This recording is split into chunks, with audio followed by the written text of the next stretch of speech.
baik, tapi sangat lelah dengan kehidupan tugas sehari-hari ya. Kuliah ya namanya nuntut ilmu tuh dijalani aja, harus semangat. Tadi kehujanan nggak sini? Alhamdulillah enggak sih. Kita bareng ya kan ya. Oke, kalau seperti itu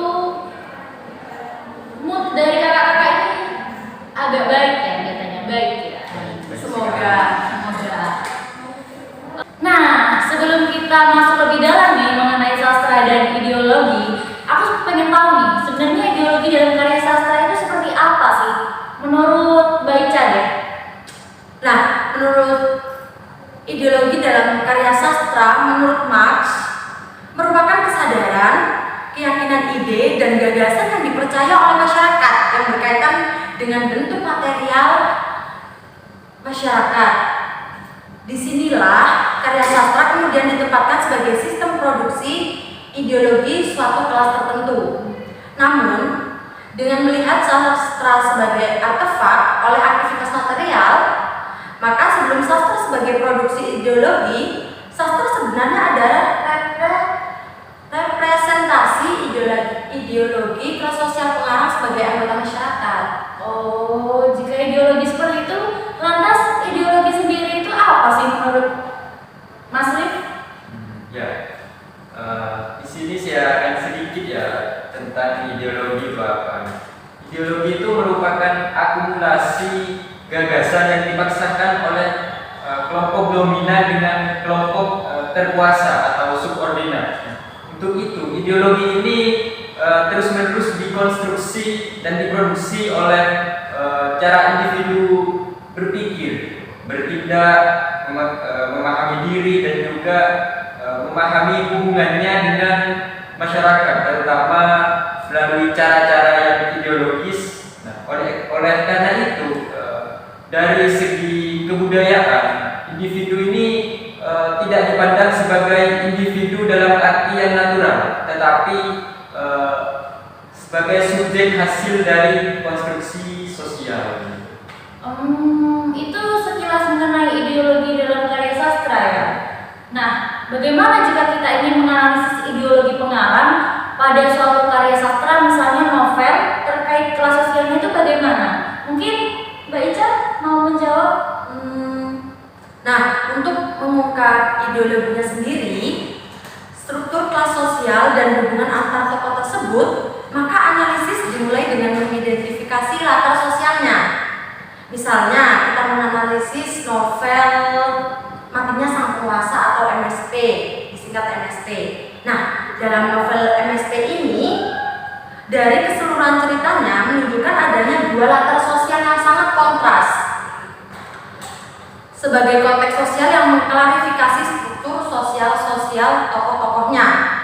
Dua latar tersebut yaitu latar masyarakat pedesaan dan masyarakat perkotaan. Indikasi latar sosial pedesaan ini tertuang dalam MSP melalui peristiwa antar tokoh yaitu masyarakat pedesaan yang mayoritas penduduknya yaitu adalah seorang petani. Persoalan kemiskinan, kebodohan nampak pada kalangan masyarakat petani pedesaan. Petani dalam MSP ini digambarkan dengan kehidupan ekonomi rendah atau miskin. Penghasilan petani tiap hari pun cenderung tidak menentu. Petani untuk memenuhi kehidupan primernya sendiri itu terbilang agak susah gitu. Nah, apalagi memenuhi kebutuhan sekunder atau lainnya. Masyarakat petani dalam MSP ini sudah terbiasa hidup dengan keterbatasan, baik secara ekonomi maupun sosiologisnya.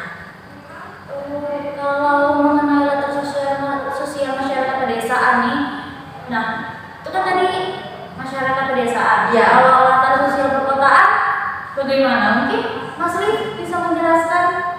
Ya, dalam novel Matinya Sang Penguasa ini, latar kehidupan yang kontras itu terjadi pada pemerintah. Nampak pada realitas yang muncul itu adalah masyarakat intelektual dan kaya, termasuk kaum pemuka agama dan juga kaum yang berprofesi gitu. Kehidupan masyarakat pemerintahan ini atau pemangku kekuasaan itu lebih makmur daripada rakyat biasa, yaitu petani. Segala atribut positif itu melekat pada kelompok ini, misalnya jubah yang putih, bajunya baju mahal ya gitu. Nah, serta perintahnya itu lebih dipatuhi oleh bawahannya. Nah, dalam novel Matinya Sang Penguasa ini, kelas sosial yang muncul itu kelas atas dan juga kelas bawah. Nah, kelas atas ini direpresentasikan oleh wali desa yaitu Kaf Elkin, sedangkan kelas bawahnya itu Zakia sebagai perempuan desa yang miskin. Nah, penentuan kelas ini didasarkan pada pembagian kerja dan juga ekonomi. Sebagai kelas atas, wali desa Kaf Elkin ini bekerja pada pucuk pimpinan pemerintahan desa yang tertinggi. Nah, sebagai wali desa, ia mempunyai kuasa yang besar terhadap anak buah dan juga rakyatnya. Jadi lebih mudah disuruh-suruh gitu ya, menyuruh dan disuruh. Nah, dalam sastra dan ideologi ini ada latar sosial masyarakat pedesaan dan latar sosial masyarakat perkotaan. Kemudian juga ada kelas atas dan kelas bawah. Tadi saya menangkap juga nih ada relasi novel dengan realitas sosial masyarakat. Nah, bagaimana sih bentuk relasi dalam novel Matinya Sang Penguasa dengan realitas sosial masyarakat? Mbak Ica bisa menjelaskan relasi kelas sosial yang dibahas dalam novel MSP ini? Boleh. Nah, untuk kelas sosial masyarakat pemerintah perkotaan dalam novel MSP ini dengan realitas yang sebenarnya, dalam MSP tokoh Zakia sebagai representasi dari kelas sosial bawah dan masyarakat pedesaan hidup dalam keadaan miskin. Sebagai orang yang miskin dan penuh keterbatasan, ia jelas tidak mampu menempuh dunia pendidikan yang ia impikan. Konsekuensi logis yang didapatkan adalah Zakia yang sering dihina oleh kaum-kaum laki-laki sebagai kelas sosial atas, khususnya wali desa. Sebagaimana saat dia meminta atau diminta akan diperkerjakan di rumah wali desa ini, tetapi ia menolak. Wali desa sebagai representasi kelas atas yang mempunyai kekuasaan bisa berbuat apa saja yang ia mau, termasuk memperkerjakan Zakia seperti kutipan di atas. Sebagai wali desa, representasi pemerintahan bangsa Mesir ini, ia mampu mengendalikan anak buah dan rakyatnya. Relasi sosial dalam pemerintahan bangsa Mesir mengungkapkan bahwa masyarakat desa hidup dalam keputusan sistem yang represif.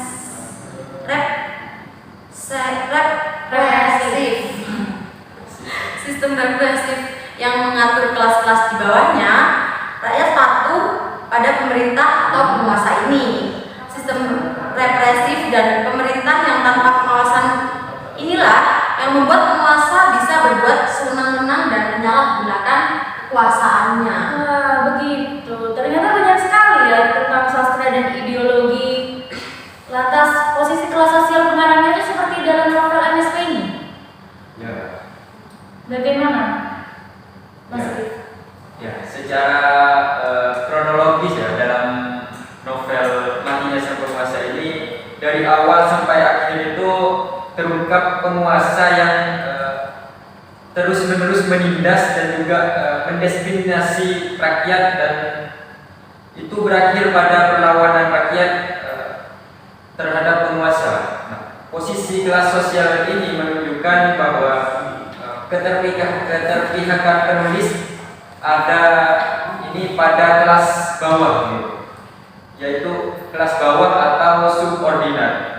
Perlawanan rakyat bawah ini sebagai representasi representasi terhadap penguasa sebagai kelas atas gitu, sehingga menunjukkan ideologi atau pesan yang dibawa pengarang bahwa birokrasi atau kekuasaan itu kekuasaan penuh bangsa Mesir yang ada dalam matinya sang penguasa ini tidak bisa dibiarkan.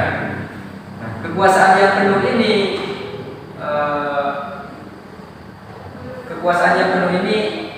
kesewenang-wenangan hanya akan menimbulkan kesenjangan sosial dan juga merugikan rakyat. Nah, pada titik inilah seorang pengarang itu mampu mengungkapkan masalah kehidupan sosial dari masyarakat tersebut. Jadi saya bisa menarik kesimpulan, yaitu yang pertama, Nawal Alexandrawi ini sebagai pengarang melalui karyanya ingin menunjukkan kepada dunia terkait problem kesenjangan sosial yang ada di bangsa Mesir dengan latar pemerintahan desa.